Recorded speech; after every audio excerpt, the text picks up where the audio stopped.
સ્વિટ્ઝરલેન્ડના જીનીવામાં America અને ચીન વચ્ચે ટ્રેડ ડીલ થઈ છે. જીનીવામાં 2 દિવસની વાતચીત બાદ બંને દેશો વચ્ચે આ કરાર થયો છે. ચીન સાથે ચાલી રહેલ ટ્રેડ વોર વચ્ચે રાષ્ટ્રપતિ ડોનાલ્ડ ટ્રમ્પ માટે આ એક મોટી જીત માનવામાં આવી રહી છે. વ્હાઇટ હાઉસે 11 મેના રોજ એક નિવેદનમાં ચીન સાથે ટ્રેડ ડીલની જાહેરાત કરી હતી.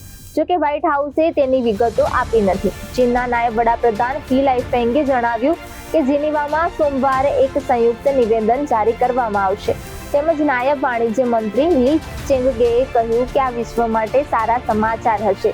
યુએસ અધિકારીઓએ તેને વેપાર ખાદ્ય ઘટાડવા માટેની એક ડીલ ગણાવી છે, જ્યારે ચીનના અધિકારીઓએ કહ્યું કે બંને પક્ષો વચ્ચે એક મહત્વપૂર્ણ સંમતિ થઈ છે અને એક નવી આર્થિક વાટાઘાટો શરૂ કરવા માટે સંમતિ થઈ ગઈ છે.